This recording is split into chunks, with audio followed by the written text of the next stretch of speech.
Hi అండి. రాగి వస్తువులతో కూడా అందరికీ తెలిసిందే, పెద్ద వింతేమీ కాదు. కానీ ఈ మ్యాజిక్ ఎంతమందికి తెలుసు? రాగి బింది క్లీన్ చేసుకోవడానికి నేను ఒక కప్పులోని 1 టేబుల్ స్పూన్ సాల్ట్ అలానే కొంచెంగా వెనిగర్ తీసుకొని మిక్స్ చేసుకుంటున్నాను. దీంతో ఏం క్లీన్ అవుతుంది అనుకుంటున్నారా? మ్యాజిక్ మీరే చూసేయండి, చాలా బాగా వర్క్ అవుతుంది. చూసారా, ఒక డ్రాప్ పడగానే ఎంత బాగా క్లీన్ అయిపోతుందో.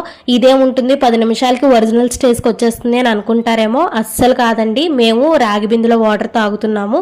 నేను 2 డేస్కి ఒకసారి ఈ వెనిగర్ సాల్ట్ సొల్యూషన్తో రాగి బింది క్లీన్ చేసుకుంటున్నాను. 2 డేస్కి ఆ మెరుగు అలానే ఉంటుంది. ఇంకా చింతపండు, నిమ్మకాయ, ఉప్పు కలిపేటప్పుడు కొంచెం ప్రెజర్ ఇస్తూ తోమాలి. కాకపోతే ఇది జస్ట్ స్క్రబ్బర్తో మనం నార్మల్ సామాన్లు తోమేటట్టు తోమితే చాలండి, తెల్లగా వచ్చేస్తుంది. అంతేనండి. సొల్యూషన్తో క్లీన్ చేసేసుకున్న తర్వాత నార్మల్ వాటర్తో క్లీన్ చేసుకుంటే కంప్లీట్ అయిపోయినట్టే. ఇంతకీ నా మ్యాజిక్ ఎలా ఉందో చెప్పలేదు. సరే, బిఫోర్ అండ్ ఆఫ్టర్ ఇమేజెస్ చూసి మీరే డిసైడ్ అయ్యి ఎలా అనిపించిందో కామెంట్ సెక్షన్లో కామెంట్ చేయండి. మన ఛానల్ని సబ్స్క్రైబ్ చేసుకోండి. Bye bye.